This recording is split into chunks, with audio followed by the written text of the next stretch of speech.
Bonjour tout le monde, j'espère que ça va bien. Bienvenue à l'épisode 5 de Focus PME. Et aujourd'hui, on va parler de le brouillard de la vie. Quand je parle de brouillard de la vie, évidemment, je pense que vous comprendrez qu'aujourd'hui, on va être un petit peu moins côté technique marketing et plus côté général et psychologique d'être entrepreneur. Mais justement, qu'est-ce que je veux dire par brouillard de la vie? C'est un terme quand même peu utilisé, plus en anglais. Fog of Life, ça fait référence au brouillard de guerre, qui est un terme militaire qui parle de toutes les... on doit prendre des décisions, mais avec peu d'informations de terrain. Donc, on ne sait pas les déplacements de l'ennemi, qu'est-ce qui se passe avec ça. Donc, ces informations-là, le stress des troupes et le stress du dirigeant aussi... et toutes les informations, tout se passe tout en même temps, donc ça devient extrêmement difficile à la guerre comme à la vie de prendre des décisions dans ces moments-là parce que tout se chamboule et le stress vient tout embrouiller ça, donc de là le terme brouillard de guerre. Appliqué à la vie, c'est un petit peu la même chose. Je pense qu'on l'a tout vécu à certains moments plus que d'autres. Au moment comme en ce moment de pandémie, ça en génère beaucoup de stress et de brouillard. Donc, c'est pour ça que je voulais m'attarder à ce côté-là. On le vit tout dans notre vie, là, que ce soit avec la famille, surtout confiné à la maison, si vous avez des enfants comme moi, ça peut venir assez rapidement intense, à être stédé ensemble à la maison. Donc, il y a ce stress-là, il y a le stress des autres dans la famille, avec tout le quotidien que tout le monde vit, ça devient facilement stressant et difficile. Et le brouillard de vie s'installe. Mais ajouter à ça le travail qu'on doit faire, nos engagements financiers, l'entretien de la maison, si on est en entreprise comme nous, évidemment, mais là, il y a tout justement le maintien de l'entreprise, les employés, les fournisseurs, les clients. On est assiégé de demandes et de besoins de partout. Donc, il y a un brouillard qui s'installe assez rapidement. Puis dans une crise comme actuellement, mais c'est certain qu'on vient qu'avec être extrêmement stressé. Comment venir à bout de sortir un petit peu de cette situation-là? Parce que ça peut devenir rapidement difficile. On l'a tous déjà vécu, ce brouillard de vie-là.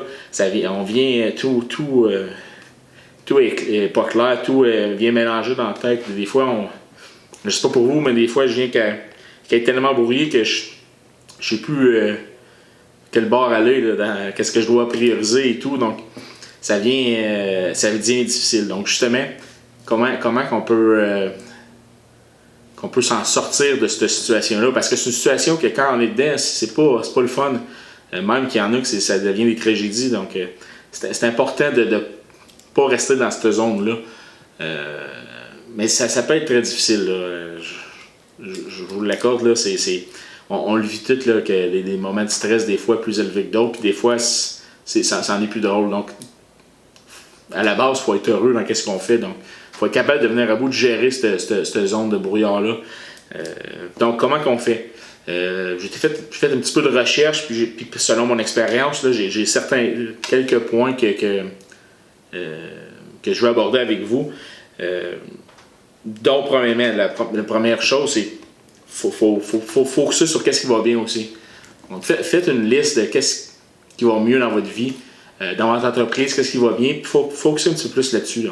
C'est pas vrai que tout va mal, là. On n'est pas... c'est pas la fin du monde, donc faut pas faire une montagne des problèmes, faut regarder aussi pour que qu'est-ce qui va bien, pour justement pour que tout soit relatif, là, pour qu'on mette les perspectives en place. Un autre point que j'ai souvent lu à plusieurs endroits, mais la première fois que je l'ai vu, c'est à l'université, un livre que j'ai lu, c'est les 7 habitudes d'une personne qui se réalise, je pense, le nom du livre, de Stephen Covey, c'est prioriser les priorités. On le dit souvent, ça. Il y a un bel exemple, si on va regarder un petit peu sur YouTube, c'est de mettre les grosses roches en premier et les grains de sable après. Qu'est-ce que ça veut dire par là? Mais c'est les choses importantes de la vie, il faut les mettre en premier. Donc la famille, l'entreprise, mais aussi notre bien-être. Et donc toutes les sphères. Donc moi je suis papa, j'ai une femme, je suis un fils, je suis un frère. Après ça, ça c'est le côté relationnel. Fait qu'il faut que je priorise ça, c'est important.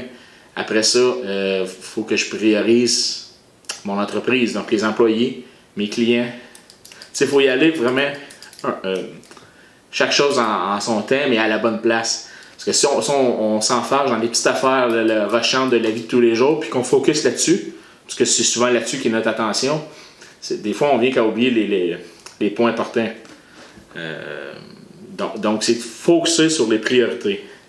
On le dira jamais assez, on entend souvent parler, mais c'est quand on s'installe dans le brouillard là, de la vie, c'est de prendre un recul, grand respire, regarder ce qui va bien, regarder nos priorités, focuser là-dessus. Les autres choses qu'on est capable de tasser, qui sont pas importantes, on les tasse ou on délègue. Qu'est-ce qu'on peut faire le mieux?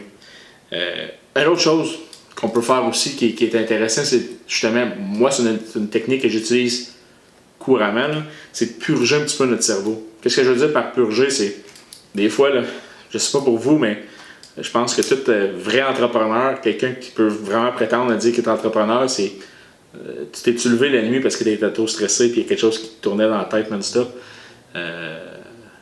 Mon père avait ça de la fofolle qui roule en haut aussi, donc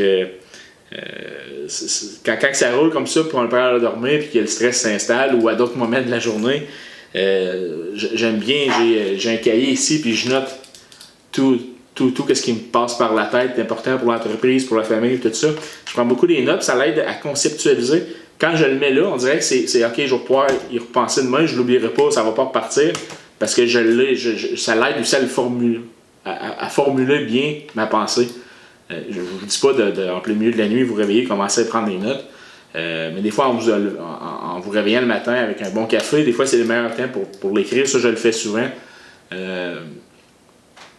J'utilise beaucoup, vraiment, tous les jours. Là, je finis la journée puis j'écris, ou le matin, là, j'écris, OK, je vais faire ça aujourd'hui, je vais faire ça. Mais les priorités, c'est ça. Avant le petit train-train de la vie. Donc, purger notre cerveau, conceptualiser notre pensée pour justement, ça l'aide à formuler la pensée. Des fois, quand elle va tout bord, tout côté, ça devient difficile. Les idées sont pas claires dans le fond. Quatrième chose, c'est de prendre une pause. Ça a l'air niaiseux, mais des fois, juste parce que, encore là, je pense qu'un entrepreneur, quand il est passionné avec son projet, il peut facilement se retrouver à penser qu'à ça, non-stop. Je l'ai vécu souvent, même qu'il faut que je me donne. C'est une discipline, être capable de... J'arrive à la maison, exemple, c'est l'heure du souper. Ma femme pourrait vous le confirmer. Des fois, je suis dans ma tête, mais je suis pas là. Mais c'est une discipline à avoir de prendre une pause mentale et physique, de faire d'autres choses. Évidemment, pour quelqu'un de passionné, je pense que ça prend pas beaucoup de pauses pour revenir quand on est correct, quand ça va bien. Mais si vous avez besoin, prenez une pause. Puis, ça va de soi avec cet exemple-là. Il y a aussi ce conseil-là. Il y a aussi prendre soin de nous. Donc, assez de repos, de la bonne nutrition, de la mise en forme. C'est peut-être un conseil que je devrais prendre pour moi-même aussi. On se le dit souvent, je pense, de prendre soin de nous. Donc, c'est des choses parce que, en réalité, là, le moteur principal de votre entreprise, là, oui, c'est votre équipe, mais c'est vous. C'est vous qui êtes à la tête. Donc, tout le stress, tout le load émotif est sur vous. Puis j'ai dit dans une autre vidéo auparavant, mais je le dis souvent à mes employés aussi, je vais le répéter, parce que je pense que je me le répète souvent à moi-même, mais je pense que quelque chose qui est important à se rappeler, c'est pas un sprint, c'est un marathon. Donc, faut prendre soin du moteur, du cœur de l'entreprise qui est nous-mêmes. Donc, c'est ça. Je ne sais pas si vous avez d'autres commentaires par rapport à ça, au brouillard de vie. J'aimerais ça vous entendre le dire. C'est côté psychologique là, d'être en affaires, en plus du stress normal de la vie, mais être en affaires, c'est une grosse charge de stress et émotif de plus. Pour être vraiment un entrepreneur, je pense qu'il faut aimer vivre de ce stress-là un petit peu. Mais c'est une question d'équilibre. Hein. La vie est une question d'équilibre. Donc, c'est le fun d'avoir le challenge, puis l'énergie qui vient avec ce stress-là, mais quand ça devient vraiment un stress ou une anxiété qui est lourd, là, c'est plus le fun. Donc, prenez du recul, regardez qu'est-ce qui va bien, priorisez vos priorités, pensez à d'autres choses, prenez une pause mentale et regardez à l'essentiel. C'est ça qui compte. Donc, c'est ça pour aujourd'hui. Je vais commencer à avoir des entrevues bientôt, donc j'ai hâte de vous présenter ça.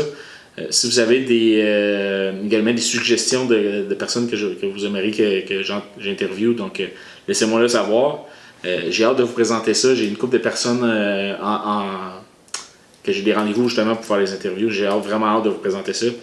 Une autre chose que j'aimerais ajouter, donc des séquences différentes à ce vlog-là, c'est des sections questions-réponses. Donc, soumettez-moi vos questions en commentaire ou en message privé et je vais en choisir ceux que je pense qui reviennent le plus souvent et qui seraient vraiment de valeur ajoutée pour vous et pour moi en même temps. Si des fois je n'ai pas réponse, il faut que je cherche un peu. Donc, sortez vos questions. J'aimerais ça vraiment avoir des questions pour faire des questions-réponses avec vous. Ici, je pense que ça bénéficierait tout le monde. Donc, merci et bonne semaine.